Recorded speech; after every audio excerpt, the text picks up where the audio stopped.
welcome to the Journal Club for this week. This paper with the title of The Impact of Coronal Flaring File on a Precervical Dentin Thickness in the Mandibular Molar, and it was newly published in the JOE.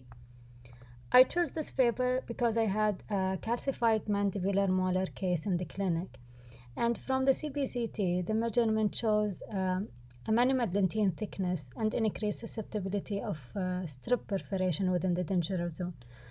As we have a lot of rotary file in the market, and I was looking for the capabilities of a different system in coronal flaring.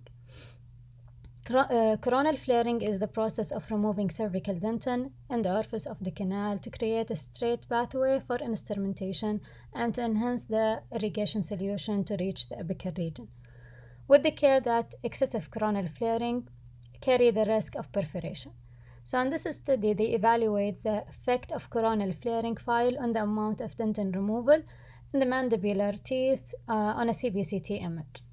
They include a 48 mandibular molar with canal curvature ranging from 20 to 30 degrees without restoration, caries, or fracture. They use CBCT to ensure that all teeth with similar dentine thickness in the danger zone, and the dentine thickness within the danger zone was measured at 1 to 4 millimeter below the furcation level. They divided the sample into two groups, flaring and non-flaring group, and they used the same rotary system in both groups, which is true anatomy, one curve, and ProTaper Gold. For the flaring group, they used the three system as manufacturer recommendation with sequence. But for the non-flaring group, the true anatomy file system, they did not use the orifice modifier. For the one curve, they did not use the coronal flaring file, one flare file. And for the ProTaper Gold, they did not use the SX file. After the preparation, CBCT image were obtained, and dentine thickness was measured at 1 to 4 millimeter below the furcation level. All data were assessed by both endodontist and radiologist. And for their result, they found that the average dentine thickness in the mesial and distal region before the preparation, that the mesial canal had a lower distal region in all levels.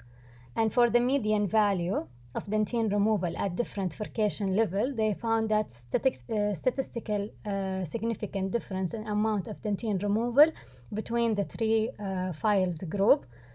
In a flaring and non-flaring group, ProTaper Gold was the file that removed statistically more dentin. And for the remaining dentin thickness, they divided the thickness into three categories: 0.5 millimeter, 0.5 to 1 millimeter, and 1 millimeter. And they found that the true anatomy group, the remaining dentine thickness did not decrease below 0.5 millimeter. But for both flaring and non-flaring group in ProTaper Gold and one curve file, there is area that the remaining dentine thickness decreased below 0.5 millimeter.